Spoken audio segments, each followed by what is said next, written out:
नमस्कार, हम रिंकू तिवारी, जिला गोपालगंज, बिहार से। अभी हम दुबई में रहे। स्वागत बा आप सबके हमारे चैनल पे। आज आप सबके एगो ब्याह गीत सुनाओ तनी। आशा बा की गीत आप सबके पसंद आई, और पसंद आवे तो लाइक और कमेंट जरूर करे लोगिन, और इसी तरह से कमेंट करत रहे लोगिन। और अगर चैनल के सब्सक्राइब नहीं की कैले तो कृपया आप सब चैनल के सब्सक्राइब करें कि जब भी हम गाना अपलोड करें तो सबसे पहले नोटिफिकेशन आप सबके मिले। का देखी माझर यलोरी पसारेली,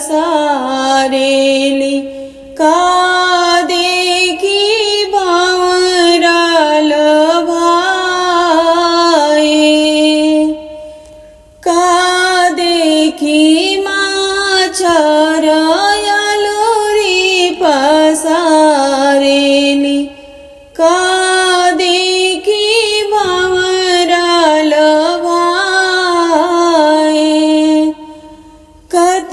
चढ़ी दुल्हा हो गईले ससुररिया, का देखी गईले लभाए हो। कथी चढ़ी दुल्हा हो गईले ससुररिया, का देखी गईले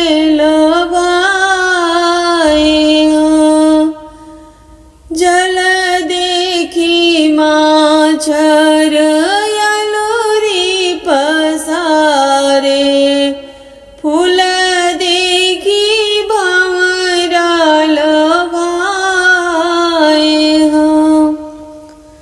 जल देखी माझर यलोरी पसारे, फूल देखी भंवराल भाए हो।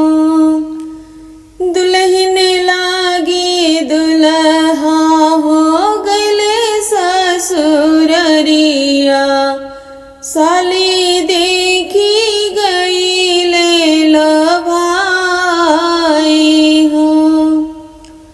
दुल्हन लागी दुल्हा हो गईले ससुररिया, साली देखी गईले लभाई हो। दुल्हा दुल्हनी मिली चौका पर बैठ, दुल्हा पूछले का बात हो। दुल्हा दुल्हनी मिली चौका पर बैठ, दुल्हा पूछले का बात हो। तोहरा ही पापा के सोने के कटोरवा हो, कह तू ता मांगती दहेज हो। तोहरा ही पापा के सोने के कटोरवा हो, कही तो ता मांगती दहेज हो। हमारा ही पापा के सोने के कटोरवा हो, पियले कवना भैया दूध हो।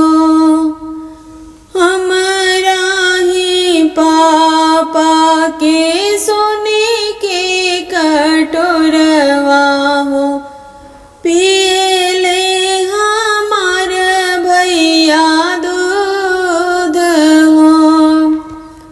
दूधवा पियत भैया यलोरी पसारेले, मांगेले बहिना तोहार हो। पियत दूधवा भैया यलोरी पसारेले, मांगेले बहिना तोहार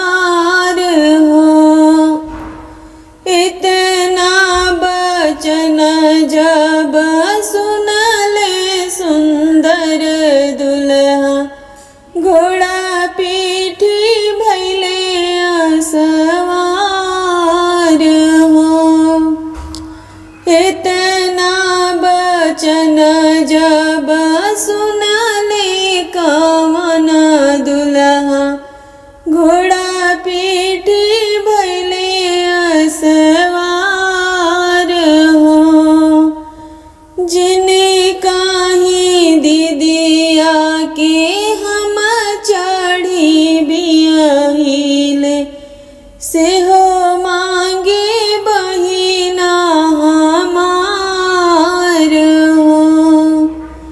जिने काही बहिना के हम चढ़ी बियहिले से हो मांगे दीदिया हमार हो।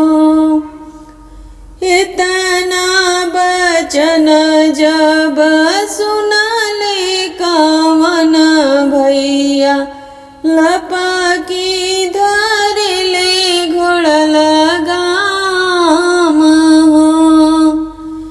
इतना बचन जब सुनले कवन भैया घोड़ा पीठी धरले लगाम हो। अबही त दीदिया लड़का बुद्धि बाड़ी ना जाने तोर से मोर हो। अबही त दीदिया लड़का बुद्धि बाड़ी ना जाने तोर से मोर हो। का देखी माछर यलुरी पसारेली का देखी भैरल भाई हो। का देखी माछर यलुरी पसारेली का देखी भंवराल भाई हो। कथी चढ़ी दुल्हा हो गले ससुररिया का